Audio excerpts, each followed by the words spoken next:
Bueno, buenas tardes. Mi nombre es Alejandra Solari, soy residente de tercer año del Hospital Provincial Neuquén y la idea de hoy es ver dos bloqueos, el bloqueo paravertebral y el bloqueo del plano transverso torácico. Vamos a empezar con el bloqueo paravertebral, pero antes dispuse algunos objetivos educacionales, que primero es describir la anatomía del espacio paravertebral, conocer los mecanismos de este bloqueo y su distribución anestésica, las técnicas, tanto anatómica como guiada por ecografía, y el manejo práctico de este bloqueo. Como introducción, podemos decir que el bloqueo paravertebral es una técnica donde se inyectan anestésicos locales junto a la vértebra torácica o lumbar, depende de qué nivel estemos trabajando, para generar anestesia a nivel de los nervios espinales que van a emerger del agujero intervertebral.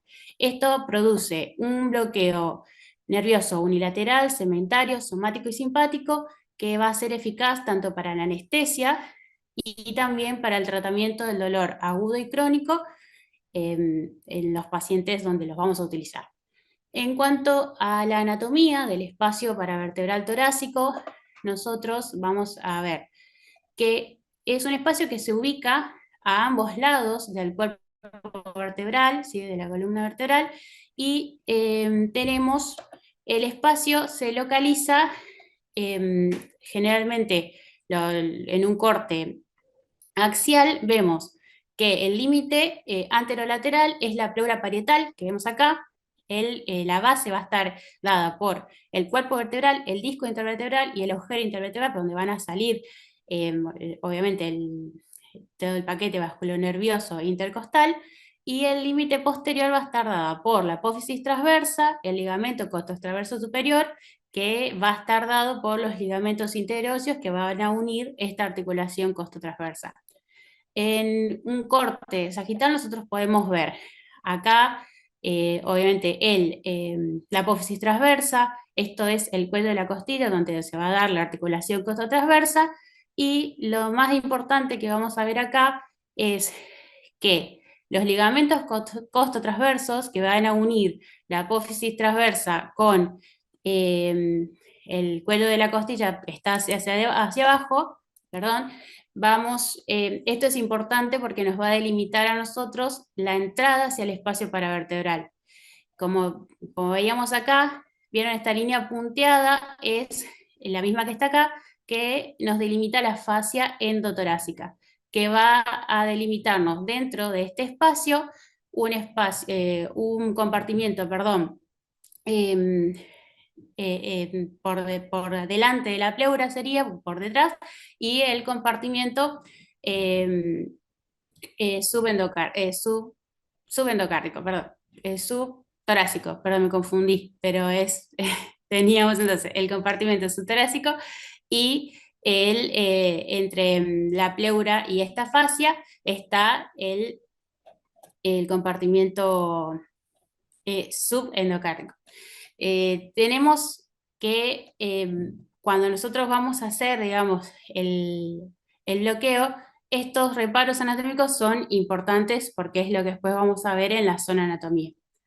En cuanto a la anatomía del espacio paravertebral, es muy similar, solo que en vez de tener el pulmón hacia anterolateral, vamos a tener el músculo psoas mayor.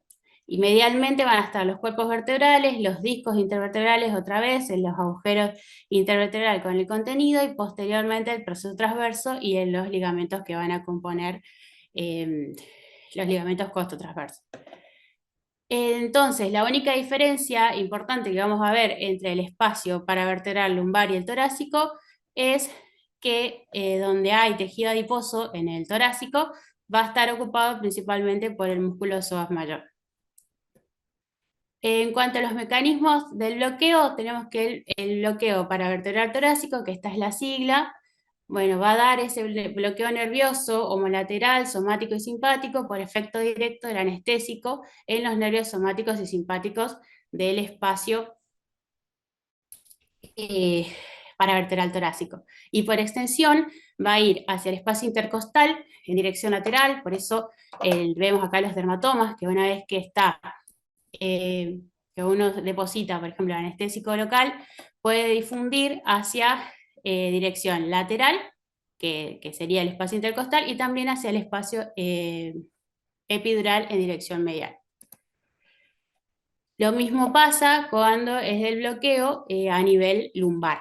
¿Sí? Nosotros vamos a generar el mismo efecto, pero en los nervios espinales lumbares, y también puede haber difusión o extensión hacia el espacio epidural a través del agujero intervertebral. En cuanto a las referencias anatómicas, esto es importante porque es un bloqueo que, como dijimos al principio, tiene dos técnicas. Una que es anatómica y otra, o anatómica percutánea, y otra que es guiada por ecografía. En cuanto a las referencias anatómicas, la posición generalmente la más cómoda tanto para el que realiza la técnica como para el paciente es sentado, ¿sí? Pero también depende, si el paciente está, por ejemplo, bajo una anestesia general y nosotros queremos hacer el bloqueo después de la cirugía, como manejo del dolor postoperatorio, lo podemos hacer en posición lateral o prono. Y, perdón, acá nosotros las referencias anatómicas importantes es, obviamente, que en la base del cuello la apófisis espinosa más prominente corresponde a C7, y la punta de la escápula va a corresponder a la apófisis espinosa de T7. En cuanto a las referencias anatómicas para el bloqueo para vertebral lumbar, también se puede hacer sedente, o decúbito lateral o decúbito prono, y la apófisis espinosas de las vértebras que nosotros vamos a querer bloquear van a estar representadas obviamente primero en la línea media, y vamos a delimitar la cresta por la cresta ilíaca, el espacio que va a corresponder a L3, L4. Y también la punta de la escápula, otra vez, es lo que nos va a decir que estamos a nivel de T7. Esto es importante porque cuando nosotros hacemos el bloqueo anatómico, tenemos que identificar estas estructuras para poder realizar el bloqueo. En cuanto a la técnica anatómica, como hoy les decía, primero vamos a identificar las apófisis espinosas, que son estos que están marcadas acá con un círculo más grande, y entre 2,5 a 3 centímetros hacia lateral, del lado que nosotros queramos bloquear, vamos a identificar las apófisis transversas. En cuanto a la técnica de resistencia, es obviamente igual o parecida a la técnica que nosotros hacemos para la anestesia peridural. Lo que vamos a hacer es, una vez que delimitamos la apófisis espinosa, marcamos 2,5 centímetros a 3 centímetros hacia lateral para identificar las apófisis transversas, y vamos a, con la aguja, con una TOBI número con 18G, por ejemplo, vamos a identificar la apófisis transversa, que generalmente tiene que estar entre 1 centímetro desde la piel, y vamos a chocar con ese proceso óseo. Cuando nosotros lo identificamos al resalto óseo, lo que se hace es la técnica de caminar sobre la apófisis transversa. ¿Qué quiere decir? Que vamos a ir, como la aguja tiene que ir tocando el proceso transverso hacia arriba o hacia abajo, la técnica que prefiramos, y vamos hasta que encontremos, digamos, el borde o superior o el borde inferior. ¿Ven cómo muestra la imagen? Que acá en el A está la aguja chocando con la apófisis transversa. La idea es que después uno vaya haciendo el recorrido o caminar sobre esa apófisis, y inmediatamente después de que rebasa por la aguja al reborde óseo, vamos si estamos haciendo la técnica con pérdida de resistencia, vamos a hacer lo mismo que hacemos con la peridural, que es, si hacemos conectamos a la aguja, la jeringa, si es, va a ser con agua, perdón, y vamos a ir probando las resistencias. Cuando se atraviesa el ligamento costotransverso, que era el que veíamos hoy la imagen de anatomía, obviamente se va a evidenciar la pérdida de resistencia con el pase libre del agua que nosotros tengamos en la solución fisiológica en la jeringa. Después, esa es una de las técnicas anatómicas.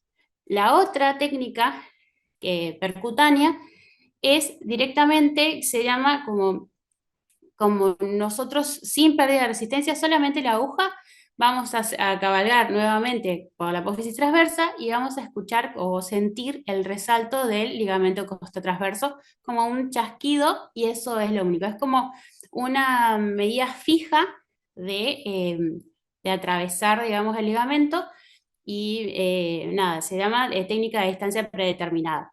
Que cuando pasa eso, nosotros, o cuando elegimos esa técnica, es avanzar con la aguja una vez que sentimos que estamos por arriba o por debajo de la apófisis transversa, avanzar nada más que 1 centímetro y no más de 2 centímetros. Independientemente de la contextura física del paciente, esa es nuestra distancia segura. Más 1 centímetro o un poquito más, pero no más de 2 centímetros.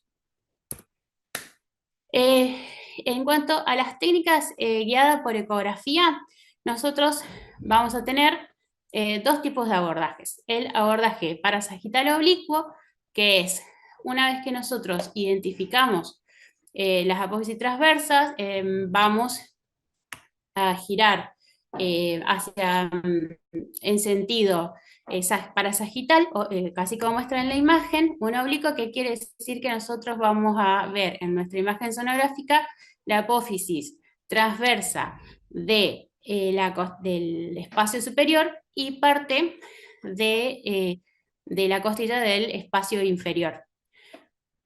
Cuando nosotros identificamos esa imagen, va a delimitar la apófisis transversa, vamos a tener el movimiento, vamos a ver el movimiento de la pleura, y entre la apófisis transversa y la pleura vamos a ver la membrana intercostal interna, que esta membrana intercostal interna es lo que después se va a continuar con el ligamento intercostal interno, que es hacia anterior termina en la masa un poquito más, en la masa muscular, que es el ligamento intercostal interno. Y también se va a ver el músculo intercostal externo, que este es de los tres músculos intercostales, es el que llega hacia el neuroeje, digamos. Entonces, como ven acá, vamos a ver el espacio paravertebral, que es por ahí el que más se utiliza, ¿sí? Donde vemos la apófisis transversa, la pleura y el ligamento intercostal interno. Entonces, nosotros una vez que identificamos esta imagen, el notch va a estar apuntando, digamos, hacia el neuroeje, y la aguja va a entrar en plano y vamos a ver todo el recorrido de la aguja, y sí o sí es importante, obviamente, para evitar las complicaciones que vamos a hablar más adelante, que siempre se vea el trayecto de la aguja, y una vez que nosotros infiltramos el anestésico local, el signo que nosotros debemos buscar es el descenso del descenso pleural. Primero sentimos el resalto de la membrana intercostal interna, y después, cuando intentamos el anestésico local, el descenso de la pleura. Otra forma otro abordaje es en plano transversal, que en vez de poner el transductor, como habíamos visto hoy, como en el plano parasagital oblicuo, directamente ponemos el transductor primero sobre la apófisis espinosa, ¿sí? Ahí vamos a ver el proceso espinoso y las láminas, y vamos a ir girando, o en esa misma posición de transversal, desplazamos el transductor hacia el lado donde vamos a realizar el bloqueo, hacia las apófisis transversas. La primera imagen que deberíamos ver cuando movemos el transductor hacia el lateral es la apófisis transversa y las costillas. Ven acá, se ve la sombra acústica posterior de la apófisis transversa y la costilla. Cuando nosotros identificamos eso, el tercer movimiento sería el mover el transductor hacia caudal para identificar este espacio paravertebral, donde no deberíamos ver más la sombra acústica de la costilla. Entonces nos queda la apófisis transversa, la pleura y el espacio, la membrana, perdón, intercostal. Y por debajo de ella y antes de la pleura va a estar nuestro espacio para vertebrar. Y ahí también con el notch apuntando hacia lateral, vamos a entrar en plano y vamos a observar el mismo signo. Y en cuanto a las indicaciones, tenemos tanto para la anestesia, para la cirugía de mamas, para una herniorrafia en anestesia toracolumbar, para la exploración de heridas torácicas, una herniorragia inguinal también se puede usar, solamente digamos como anestesia, no como analgesia postoperatoria, se podría hacer toda la cirugía con este bloqueo y una sedación profunda. En cuanto a la analgesia postoperatoria, para toracotomía, cirugía esofágica toracoabdominal, para colecistectomías también, y bueno, y para el manejo del dolor crónico, por ejemplo, una neuralgia benigna o maligna, y para otros usos como una neuralgia posherpética para alivio del dolor torácico pleurítico, para fractura de varias costillas, o sea, tiene varias indicaciones.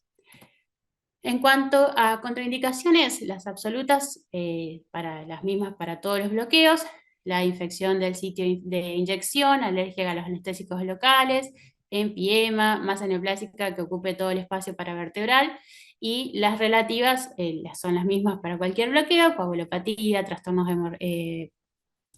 hemorrágicos y que el paciente esté con tratamiento anticoagulante. Y también nos habla de tener precaución o cautela con, obviamente, pacientes que tengan cifascoliosis o una columna vertebral deformada, porque la estructura, o sea, la anatomía en realidad va a estar alterada, ¿sí? También pacientes sometidos a cirugías torácicas previas, hay que tener cuidado, no está contraindicado, solamente hay que tener la precaución de tener alguna imagen previa para ver si hay alguna deformidad o alguna alteración en la anatomía de ese paciente. En cuanto a las complicaciones, en un artículo de revisión, el bloqueo paravertebral torácico, que es un poquito viejito ya del 2011, nos dice que la falla anestésica se vio hasta en el 13% de los pacientes, por ahí la falla analgésica es menor, un 6%, la neurotoxicidad y la cardiotoxicidad tienen porcentajes bajos, de 1,8 a 1,2 respectivamente, no se registraron complicaciones de mortalidad por este bloqueo, pero sí tenemos altos valores también en la punción vascular, porque obviamente está cerca del paquete vascular grueso intercostal, y la hipotensión, ¿sí? Es un 4,6%. La punción pleural así tiene un porcentaje bajo de 1,1% y el neumotórax aún más bajo, 0,5%. Los daños neurológicos directos, la punción dural o un síndrome de Horner están descritos, pero son raros. Esas son complicaciones para el bloqueo paravertebral torácico. En cambio, para el bloqueo paravertebral lumbar, todavía son más raras las complicaciones, pero puede producirse inyectar inadvertidamente anestésico local en el espacio intravascular, epidural o intratecal durante la realización del bloqueo. En cuanto a la elección del anestésico local, se utilizan los fármacos anestésicos locales de acción prolongada, bupivacaína o levobupivacaína al 0,5%, ropivacaína al 0,5%, y lo que va a pasar es que podemos hacer una inyección única de 20 a 25 mililitros de anestésico local, o inyecciones múltiples donde nosotros vamos a elegir realizar varios espacios, ¿sí? Varios espacios paravertebrales, y ahí cuando elegimos inyecciones múltiples va a ser de 4 a 5 por espacio de los niveles planificados que nosotros tengamos. En cuanto al manejo del bloqueo, tenemos que la inyección paravertebral torácica, como les dije antes, se puede realizar múltiples niveles, por ejemplo de C7 a T6, junto con una sedación intravenosa eficaz, y se puede hacer toda una cirugía de mama mayor, acá hay una mama, que hay otra mama, y el paciente está con una mascarita y una sedación profunda y están trabajando tranquilamente.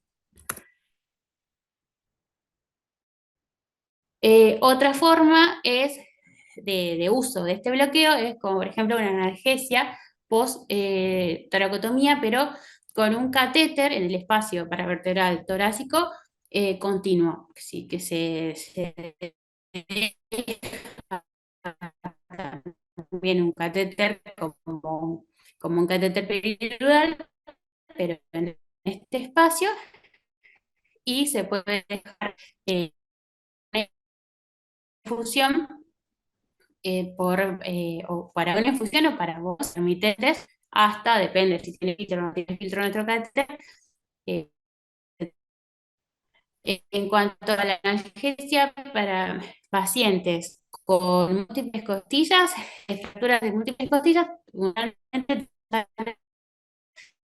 con una sola inyección parenteral torácica de 25 mililitros de UPI a 0,5 en una medida de 10 horas, y va a mejorar también obviamente la funcionatoria y de los gases arteriales para el paciente para respirar mejor. Bueno, una buena opción analgésica en pacientes pediátricos que van a ser sometidos a cirugía torácica